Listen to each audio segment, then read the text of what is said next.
ಅವ್ರ ಮಕ್ಕಳಿದಾರ ಅಥವಾ ಬೇರೆ ಯಾರಾದ್ರೂ ಇದಾರಾ ಈಗ ಹೊರತು ಏಕಾಏಕಿಯಾಗಿ ನೀವು ಅಲ್ಲಿಗೆ ಹೋಗಿ ಅಂತ ನಾವು ಕೂಡ ಹೇಳ್ತಾ ಇಲ್ಲ. ಮೊದಲು ಯಾರು ನ್ಯಾಯಾಲಯ ನಿಮಗೆಲ್ಲ ಹಕ್ಕುಪತ್ರ ಕೊಡಿ ಅಂದ್ರೆ ನಾವು ಹಕ್ಕುಪತ್ರ ಕೊಡ್ತೀವಿ. ನ್ಯಾಯಾಲಯ ಇವ್ರಿಗೆ 20-30 ಸೈಟ್ ಕೊಡಿ ಅಂದ್ರೆ ನಾವು 20 ಸೈಟ್ ಕೊಡ್ತೀವಿ. ನ್ಯಾಯಾಲಯ ಇವ್ರಿಗೆ ಮನೆ ಕೊಡಿ ಅಂದ್ರೆ ಕೊಡ್ತೀವಿ. ಇಲ್ಲೇ ಬೇಡ ಇಲ್ಲೇ 10 ಮನೆ ಕಟ್ಟಿಸ್ಕೊಡಿ ಅಂತ ನ್ಯಾಯಾಲಯ ಹೇಳಿದ್ರೆ ಬಿಡೋದಕ್ಕೆ ನಾವು ಬದ್ಧ ಇದೀವಿ. ನೀವೇನು ಆತಂಕ ಪಡಬೇಕಾಗಿಲ್ಲ. ಯಾರು ಈಗಲೂ ಕೂಡ ನಾವು ಇಲ್ಲಿ ಬಂದಿರೋದು ಸ್ವಯಂ ಪ್ರೇರಿತರಾಗಿ ಹೋಗಕ್ಕೆ ರೆಡಿ ಇದ್ದೀರಾ? ಅದನ್ನ ಕೇಳಬೇಕಾಗಿರೋದು ಸರ್ಕಾರದ ಧರ್ಮ, ಅಧಿಕಾರದಲ್ಲಿ ಇರುವವರ ಧರ್ಮ ನಿಮ್ಗಳಿಗೆ ಕೊಡಿಸ್ಬೇಕೇನ್ರಿ ವಸಂತ ಅವರೇ? ಆ ಧರ್ಮದ ದೃಷ್ಟಿಯಿಂದ ಬಂದು ನಿಮ್ಮ ಹತ್ರ ಕೇಳ್ತಾ ಇದೀವಿ. ನ್ಯಾಯಾಲಯ ಆದೇಶ ಇದೆ, ನೀವು ಸ್ವಯಂ ಪ್ರೇರಿತರಾಗಿ ಹೋಗಕ್ಕೆ ರೆಡಿ ಇದ್ದೀರಾ ಹೇಳಿ ಅಂತ. ನಿಮ್ಮ ಅಭಿಪ್ರಾಯವನ್ನ ನೀವ್ ಹೇಳಿದಿರಿ, ನಮ್ಮ ಅಭಿಪ್ರಾಯವನ್ನ ನಾವ್ ಹೇಳಿದೀವಿ.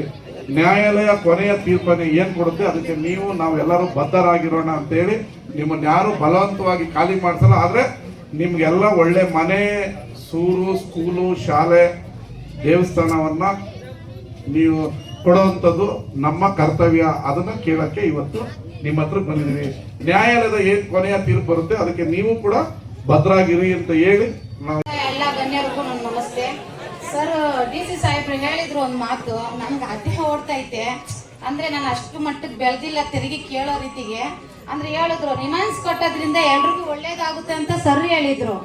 ಅಂದ್ರೆ ಅವ್ರ ಪರವಾಗಿ ನಾವು ಮಾತಾಡ್ಬೋದು ಸರ್. ಯಾಕಂದ್ರೆ ನಾವು ಇಲ್ಲಿಂದ ರಿಮಾನ್ಸ್ಗೆ ಹೋಗ್ಬೇಕಾದ್ರೆ ಬೆಂಗಳೂರು ತನಕ ಹೋಗ್ತೀವಿ, ಇಲ್ಲ ಅಂತ ಹೇಳಿಲ್ಲ.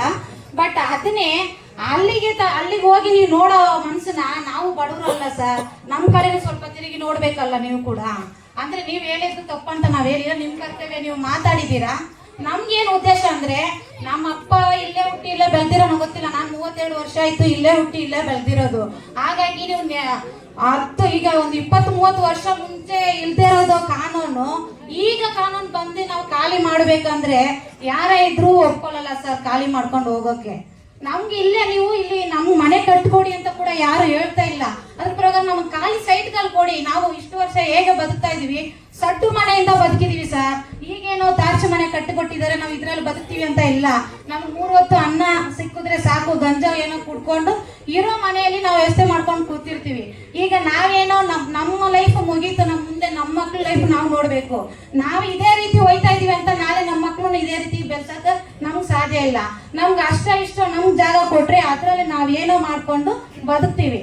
ನೀವ್ ಹೇಳಿದ್ರಿ ವಿಮೆನ್ಸ್ ಕೊಟ್ಟೋದ್ರಿಂದ ನಮಗೂ ಒಳ್ಳೇದು, ಬೇರೆಯವ್ರಿಗೂ ಒಳ್ಳೇದು, ಇಲ್ಲ ಅಂತ ಹೇಳಿಲ್ಲ. ಬಟ್ ಆದ್ರೆ ಆ ವಿಮೆನ್ಸ್ ಕಟ್ಟಿ ಅವರು ಆರೋಗ್ಯ ಸಮಸ್ಯೆ ಕ್ಲಿಯರ್ ಮಾಡ್ಕೊಳ್ಳೋಕೋಸ್ಕರ ಅವ್ರು ಬರ್ತಾರೆ. ಈಗ ನಾವು ದಿನನಿತ್ಯ ಕುತ್ಕೊಳ್ಳೋಕೆ ಮಲ್ಕೊಳ್ಳೋಕೆ ನಿಮ್ದಿಲ್ಲದೆ ಒದ್ದಾಡ್ತಾ ಇದೀವಿ. ಆ ವ್ಯವಸ್ಥೆನ ನೀವು ಸ್ವಲ್ಪ ನೋಡಿದ್ರೆ ನಮ್ ಕಡೆ ಕೂಡ ನಿಮ್ಗೆಲ್ಲ ಸ್ವಲ್ಪ ಏನಾದ್ರೂ ಮಾಡ್ಬೇಕಂತ ಅನಿಸ್ತದೆ ಸರ್. ನೀವು ಹೇಳೋ ಕಾನೂನು ಪ್ರಕಾರ ಎಲ್ಲರಿಗೂ ಕಾನೂನು ಬೇಕಾಗಿರೋದೆ, ಕಾನೂನು ತಪ್ಪಂತ ನಾವ್ ಹೇಳಿಲ್ಲ. ಅಂದ್ರೆ ನಮ್ಗೇನಂದ್ರೆ ಈಗ ನಾವ್ ಇಷ್ಟು ವರ್ಷ ಇಲ್ಲೇ ಹುಟ್ಟಿ ಇಲ್ಲೇ ಬೆಳೆದಿದ್ವಿ. ನಮ್ಗೆ ಬೇರೆ ಏನು ಆಸ್ತಿ ಪಾಸ್ತಿ ಮಾಡ್ಕೊಡಿ ಅದ್ ಕೊಡಿ ಅಂತ ನಾವ್ ಯಾರನ್ನೂ ಕೇಳ್ತಾ ಇಲ್ಲ. ನಮ್ಗೆ ಇರೋದಕ್ಕೆ ಒಂದ್ ಸ್ವಲ್ಪ ಜಾಗ ಕೊಡಿ ಅಂತ ಕೇಳ್ತಾ ಇದೀವಿ. ನೀವು 5 ರೂಪಾಯಿ ಕೊಟ್ಟು ಖರ್ಚು ಮಾಡಿ ಇಲ್ಲೇ ಕೊಡಿ ನಮ್ಗೆ ಅಂತ ನಾವು ಕೇಳ್ತಾ ಇರೋದು ಅಷ್ಟೇ. ಬೇರೆ ಕಡೆ ಬೇಡ, ನಾವು ಹೋಗೋದು ಅಂತ ಹೇಳ್ತಿದ್ದಾರೆ. ಇಲ್ಲೇ ಮಾಡ್ಕೊಡಿ ಅಷ್ಟೇ ಸಾಕು. ನೀವು ಹೇಳಿದ್ರಲ್ಲ 500 ಮನೆಗಳು ನಾವು ಕಟ್ಕೊಟ್ಟಿದೀವಿ ಅಂತ ಹೇಳಿದ್ರಿ ಸರ್. ನಮ್ ಪರ್ಮಿಷನ್ ತಗೊಂಡು ನಾವು ಸೈನ್ ಹಾಕಿ ಕೊಟ್ಟು ನಾವು ಖಾಲಿ ಮಾಡ್ತೀನಿ ಅಂತ ಕೊಟ್ಟ ಮೇಲೆ ನೀವು ಕಟ್ಟಿದ್ರ ಅಂತ ನಮಗೆ ಪ್ರೂಫ್ ತೋರಿಸಿ. ನಮ್ ಕಡೆಯವರೇ ಖಾಲಿ ಮಾಡ್ತೀನಿ ಅಂತ ಒಪ್ಕೊಂಡು ಕಟ್ಸ್ಕೊಂಡಿದ್ದಾರೆ ಅಂತ ನಾವು ಒಪ್ಕೋಬಹುದು. ನಾವ್ ಯಾವ ಸೈನ್ ಮಾಡಿ ಕೊಟ್ಟಿಲ್ಲ, ಇಲ್ಲಿಂದ ಖಾಲಿ ನಾವು ಮಾಡ್ಕೊಂಡು ಹೋಯ್ತೀವಿ ಅಂತ. ನೀವೇ ನಿಮ್ಮ ಪ್ರಕಾರ ನೀವು ಖಾಲಿ ಮಾಡಿ ಎಲ್ಲ ಕಟ್ಟಿಸ್ಬಿಟ್ಟು ಬಂದ್ಬಿಟ್ಟು ನಿಮ್ಗೆ ಖಾಲಿ ನಾವು ಸೈಟ್ ಮಾಡಿ ಕೊಟ್ಟಿದೀವಿ, ನೀವು ಅಲ್ಲಿ ಹೋಗಿ ಅಂತ ಹೇಳ್ತಿದ್ದೀರಾ. ಯಾವ ಪ್ರಕಾರ ನ್ಯಾಯ ಅಂತ ನಮ್ಗೆ ಗೊತ್ತಿಲ್ಲ ಸರ್. ನೀವು ಹೋಗಿ ಅಂದ ತಕ್ಷಣ ನಾವು ಹೋಗಕ್ಕೂ ಆಗದೆ ರೆಡಿ ಇಲ್ಲ ಸರ್ ಯಾರು. ನೀವು ಕಾನೂನು ಪ್ರಕಾರ ನೀವು ಹೇಳ್ದಂಗೆ ಮಾಡಿ. ನ್ಯಾಯ ನಮ್ ಕಡೆ, ದೇವ್ರು ನಮ್ ಕಡೆ ಇದ್ರೆ ನ್ಯಾಯ ನಮ್ಗೆ ಸಿಗ್ತದೆ. ನಾವು ಕೊಟ್ಟಿರೋ ಜಾಗದಲ್ಲಿ ವಾಸ ಮಾಡ್ಕೊಂಡು ಇಲ್ಲೇ ಬದುಕ್ತೀವಿ ಸರ್ ಅಷ್ಟೇ. ಈ ದಿನ ನೀವು ಏನಕ್ಕೆ ಬಂದಿದ್ದೀರಂದ್ರೆ ಕೆರೆ ಒಳಗೆ ಮನೆ ಕಟ್ಟಿದ್ದೀವಿ, ನೀವು ನಮ್ಮ ಒಪಿನಿಯನ್ ಕೇಳಕ್ಕೆ ಬಂದಿದ್ದೀರಿ. ಈ ಥರ ನಾವು ಖಾಲಿ ಮಾಡಿಕೊಡ್ತಾ ಇದೀವಪ್ಪ, ನೀವು ಖಾಲಿ ಮಾಡಿಕೊಡಿ, ನಾವು ಅಲ್ಲಿ ಮನೆ ರೆಡಿ ಮಾಡಿದ್ದೀವಿ ಅಂತ ಬಂದಿದ್ದೀರಿ. ನಾವು ಸುಮಾರು 100 ವರ್ಷದಿಂದ ಇಲ್ಲೇ ಇದ್ದೀವಿ. ಯಾವುದೇ ಕಾರಣಕ್ಕೂ ಖಾಲಿ ಮಾಡೋಕ್ಕೆ ನಮ್ಮ ನಿವಾಸಿಗಳು ಒಪ್ಪೋದು ಇಲ್ಲ. ಎಲ್ರಿಗೂ ಒಳ್ಳೇದು ಮಾಡೋಕ್ಕೆ ನೀವು ಬಂದಿದ್ದೀರಿ. ಆ ಒಳ್ಳೇದನ್ನ ದಯವಿಟ್ಟು ಇಲ್ಲೇ ಮಾಡಿಕೊಡಿ. ನಮಗೆ ಸೈಟ್ ಬೇಡ, ಆಲ್ರೆಡಿ ಎಲ್ರಿಗೂ ಮನೆ ಇದೆ, ಹಕ್ಕು ಪತ್ರ ಒಂದು ಕೊಡಿ ಸರ್ ಸಾಕು. ಎಲ್ಲ ಅದೇ ಜಾಗದಲ್ಲಿ ಅದೇ ಏನೇನೈತೆ ನಾವು ಈ ಜಾಗನೇ ಹೈಟೆಕ್ ಸಿಟಿಯಾಗಿ ಮಾಡುತ್ತೀವಿ. ನಮ್ಮ ಜಾಗನ ನಾವು ಸಿಟಿಯಾಗಿ ಮಾಡಿ ನಾವು ಚೆನ್ನಾಗಿ ತೋರಿಸ್ಕೊತೀವಿ. ನಾವು ಯಾರಿಗೂ ಕೆಟ್ಟದ್ದು ಮಾಡಿಲ್ಲ, ಮಾಡೋದು ಇಲ್ಲ. ದಯವಿಟ್ಟು ಸರ್ಕಾರದಿಂದ ನಮ್ಗೆ ಒಳ್ಳೇದಾಗಬೇಕು ಅಂದ್ರೆ ಇದೇ ಜಾಗದಲ್ಲಿ ಮಾತ್ರ ಮಾಡ್ಕೊಡಿ ಸರ್. ಬೇರೆ ಎಲ್ಲೂ ನಾವು ಹೋಗಕ್ಕೆ ಸಿದ್ಧ ಇಲ್ಲ. ನಾವು ಹೋಗ್ಬೇಕಂದ್ರೆ ಇಲ್ಲಿ ಇರೋ 2,000-3,000 ಜನ ಸತ್ರೆ ಮಾತ್ರ ಹೋಗ್ಬೇಕು, ಇಲ್ಲ ಅಂದ್ರೆ ಯಾವುದೇ ಕಾರಣಕ್ಕೂ ನಾವು ಹೋಗಲ್ಲ. ದಯವಿಟ್ಟು ಇದನ್ನ MLA ಸಾಹೇಬರು ಮತ್ತೆ ಜಿಲ್ಲಾಧಿಕಾರಿಗಳು ದಯವಿಟ್ಟು ನಮ್ಗೆ ಇಲ್ಲೇ ಜಾಗ ಮಾಡಿಕೊಡಿ ಸರ್. ಬೇರೆ ಎಲ್ಲೂ ಯಾವುದೇ ಕಾರಣಕ್ಕೂ ಹೋಗಲ್ಲ ಸರ್. ನನಗೂ 37 ವರ್ಷ ಆಯ್ತು, ಇಲ್ಲೇ ಇದ್ದೀನಿ. ನಾನು ಎಜುಕೇಶನ್ ಮಾಡಿದ್ದೀನಿ. ನಾನು ಹಾಸ್ಪಿಟ್ಲಲ್ಲಿ ಸೂಪರ್ವೈಸರ್ ಕೆಲಸ ಮಾಡ್ತಾ ಇದ್ದೀನಿ. ನಮ್ಮ ಏರಿಕೆ ಒಳ್ಳೇದು ಮಾಡಿಕೊಡಿ ದಯವಿಟ್ಟು. ಕೆಟ್ಟದಂತೂ ಮಾಡೋಕ್ಕೆ ನೀವು ಬಂದಿಲ್ಲ, ನಾವಂತೂ ಅಲ್ಲಿಗೆ ಹೋಗಲ್ಲ. ಇಲ್ಲೇ ಇರೋ ಥರ ಒಂದು ವ್ಯವಸ್ಥೆ ಮಾಡಿಕೊಡಿ ಸರ್. ನಾವು ಮಂಡ್ಯದವರು, ಮಂಡ್ಯದಲ್ಲಿ ಹುಟ್ಟಿ ಬೆಳೆದು ಎಲ್ಲನೂ ಮಂಡ್ಯಕ್ಕೋಸ್ಕರನೇ ಅರ್ಪಿಸ್ತಾ ಇದೀವಿ. ಇವತ್ತು ನಾವೆಲ್ಲೂ ಬೇರೆ ಕಡೆ ಹೋಗಿಲ್ಲ, ಹೋಗೋದು ಇಲ್ಲ. ಇವತ್ತು ನಮ್ಮನ್ನ ನೀವೇ ಖಾಲಿ ಮಾಡಿಬಿಟ್ರೆ ನಾವು ನಾಳೆ ತಮಿಳ್ನಾಡಿಗೆ ಹೋದ್ರೆ ನಮ್ಮನ್ನ ಸೇರಿಸ್ಕೊತಾರ? ನಮ್ಮ ಮಂಡ್ಯದಲ್ಲಿ ಇಷ್ಟು ವರ್ಷ ಇತ್ತು, ನಾವು ಅಲ್ಲಿಗೆ ಹೋಗೋಕ್ಕಾಗ್ತದ? ಯಾವುದೇ ಕಾರಣಕ್ಕೂ ಹೋಗೋಕ್ಕಾಗಲ್ಲ ಸರ್. ನಾನು ಇದುವರೆಗೂ ಎಲ್ಲೂ ತಮಿಳಿಯನ್ಸ್ ಅಂತ ನಾನು ಹೇಳಿಲ್ಲ, ಹೇಳೋದು ಇಲ್ಲ.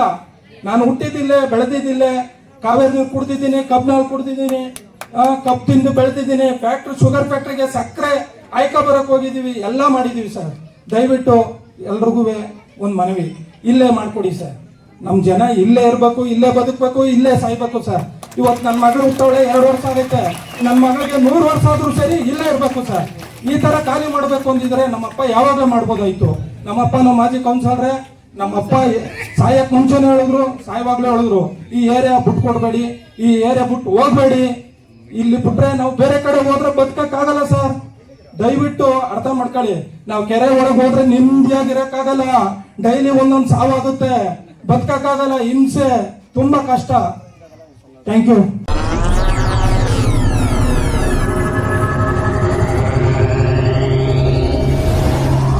ನೀವಿನ್ನೂ ನಮ್ಮ ಚಾನೆಲ್ಗೆ ಸಬ್ಸ್ಕ್ರೈಬ್ ಆಗಿಲ್ಲ ಅಂದ್ರೆ ಈ ಕೂಡಲೇ ಸಬ್ಸ್ಕ್ರೈಬ್ ಮಾಡಿ. ಸಬ್ಸ್ಕ್ರೈಬ್ ಆದ ನಂತರ ಪಕ್ಕದಲ್ಲಿ ಕಾಣುವ ಬೆಲ್ ಐಕಾನ್ ಪ್ರೆಸ್ ಮಾಡಿ.